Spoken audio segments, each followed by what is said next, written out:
Hello, my name is Darren and I work for Delta Plus. We're a designer and manufacturer of head-to-toe PPE and workwear. One range we specialise in is respiratory protective equipment, also known as RPE. The main criteria when selecting RPE is to make sure that it's adequate for the environment, so that it protects the wearer against potential harmful substances. Also need to make sure that it's suitable for the wearer in regards to fit. Everyone has a different shaped and sized face, and there's lots of different types of RPE on the market. To help with this, you need to carry out a face fit test on anyone that uses a tight fitting respirator. This includes disposable masks, half face masks and full face masks. There's different testing methods available, but today we're going to be concentrating on the qualitative method, also known as a taste test. That's suitable for disposable masks and half face masks only. If you do carry out the test on a half face mask, it needs to have a particulate filter attached for the purpose of the test. All methods of face fit testing can be found on the Fit to Fit website, and also in the HSE guidance document, the IMDG 479, and then the BSI Fit to Fit companion guide. You are required to have a level of competency to carry out face fit testing, and the best way to prove this is to have a Fit to Fit accreditation. The face fit test should be carried out as part of the initial selection of RPE. A test should be repeated whenever there's a change to the RPE type, size or model, or a change to the wearer. This could include weight loss or gain, substantial dental work, facial changes including scars, moles or ageing around the facial area, facial piercings, or an introduction to any other PPE that's above the neck that may come in contact with the mask.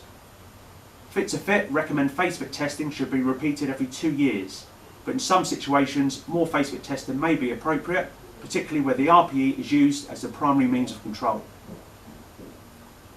In this video we'll be covering 4 main sections of face fit: the face fit testing kit, the pre-check test, sensitivity test and the main face fit test. Before any part of the face fit test starts, you need to make sure that you prepare the wearer. They need to be clean shaven around the seal of the mask. If not, you're unable to continue with the face fit test, as this will affect the seal of the mask. The wearer cannot eat, drink anything except water, smoke, vape or chew gum 30 minutes prior to the test being carried out. They should also bring with them any other PPE that will come in contact with a selected RPE, example safety eyewear. You also need to make sure that the location selected to carry out the tests is well ventilated, has enough space, good lighting, level of privacy and fresh water available. In this section we're going to talk about the face fit testing kit. Inside the kit contains a user instructions. This details how to carry out both parts of the test. It also has a record form at the back that this needs to be filled out on completion. The kit then comes with the hood, also known as the chamber, and this will create the atmosphere for both parts of the test. So the wearer will put on the hood. You have an adjustment hole at the lower front and also one in the centre. The centre hole is also where you'll put the nebuliser to spray the solution into the hood. In the kit it contains 2 nebulizers, A and B. A is for the sensitivity test and B is for the main fit test. The nebulizers have 2 blockers for the inlet and the outlet valve. These need to be remained blocked when not using them, and then when you are carrying out the test these need to be unblocked. And when you compress at the bottom, it will then draw the air through. It converts the liquid into a mist, into a particle, and then it will exhale out. Inside the nebulizers there's a black D-ring. The solution must not pass this, otherwise it could leak. Also you have an atomizer which sometimes can become blocked. If they do become blocked, we also have spare atomizers and a cleaning pin, and the instructions to carry out the cleaning can be found in the instruction document. The solutions themselves are labelled A and B, so sensitivity and then the main fit test solution. Solutions are in an ampule form and it is a solid solution known as Bittrex, which is a bitter tasting solution. You can also get saccharin, which is sweet. So at the moment it's in its crystallised form. You also get a crushing sleeve. So what you need to do is insert the ampule into the crushing sleeve and then break the ampule up and crush it. The crushing sleeve is to protect your fingers from any crystal shards that could pierce through the bottle and into your skin. So once crushed up, you shake it to make sure that it is as a liquid. You insert it into the top and then squeeze, and then this will fill up the actual nebulizer itself and then ready to be used. And then you block up both sections and then stand upright. The one thing that you do need in the kit is a stopwatch. but it doesn't come with any kit. So you need to purchase a stopwatch like this, or you can use your wristwatch, or you can use a mobile phone. If you do use a mobile phone, please make sure that it is on airplane mode, because any interruptions during the test you'll need to stop and restart. There's two parts of the test, sensitivity and main test. The sensitivity, the wearer doesn't wear a mask, but the main test they do. It's important that the wearer knows how to don the respirator unassisted and carries out a pre-check test every time they don the mask. They also need to make sure the mask is in good condition, with no damage prior to the test and also every time they use the respirator. On the disposal mask, the lower straps need to be to the base of the neck, the upper straps around the full part at the back of the head, and then adjust, but not too tight. You need to make sure that they rub the nose piece not to pinch, because this will also create a gap. And when you're doing a pre-check, you cover as much of the material as you can and breathe out sharply. If you breathe out slowly, the air will just escape through the valve. On a half-face mask, you do the similar thing. You hold in the filters, you cover up as much of it as you can, and you breathe in. You hold that breath for 10 seconds. If the mask then sucks around the air of the face, then that mask is okay to continue with. For this section of the video, we're going to be looking at the sensitivity test. So the first thing you need to do is to explain to the wearer what you're going to be doing. You need to offer them water beforehand just to freshen up the taste buds, and again at the end of the test. So for this, the wearer puts on the hood but doesn't wear a mask. It's purely just to check that they're sensitive to the solution. So we'll be using nebulizer A and solution A, which is the sensitivity solution. So we'll take the solution and we'll use the crushing sleeve. As mentioned earlier, the solution will crystallise, so it'll be a solid. We'll put it into the crushing sleeve, break it, and then crush it up. Then make sure that you do shake the solution as well, just to get it liquefied.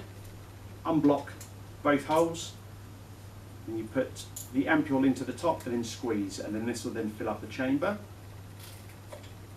As soon as that is done, then you're ready to go. Make sure then that you do have a test that you can then see the mist coming out. Block up both holes and then stand upright in preparation to carry out the test. What the user needs to do is they breathe normally, mouth open, tongue slightly extended, so the taste buds on the tongue can pick up the solution, just to check their levels of sensitivity. We'll squeeze 1 to 10 doses in opposite directions into the hood. If they can taste at any point, they raise their hand, and then that gives you the reading. If they can't taste it, you increase it from 11 to 20, and then again 21 to 30. And as soon as they can taste it, they raise their hand. If at any point they can't taste it, it means that they're not sensitive to the Bitrex solution, and then you'll need to use another method, as in saccharin, which are the sweeter tasting solution that we mentioned earlier. So what we need to do is just to check the sensitivity level for the main test. So if they get a reading of 1 to 10, anywhere in between, we round it up to 10. Same for 11 to 20 gets rounded up to 20, and 21 to 30 gets rounded up to 30. What this means is that on the initial dose, when we're carrying out the main test, you charge up the chamber or the hood with that reading. So if it was 1 to 10, you charge up by 10 compresses of the solution before you start. Then every 30 seconds, you charge up by half the amount. Always remember, at the end of the sensitivity test, you do offer fresh water, as they can't continue with the main test until the taste has completely left the mouth. This part of the video, we're going to be looking at the main face fit test. Again, as we did with the sensitivity test, you need to explain to the user what you're going to be doing in regards to the main face fit test. With this, you're going to be using full strength Bitrex solution.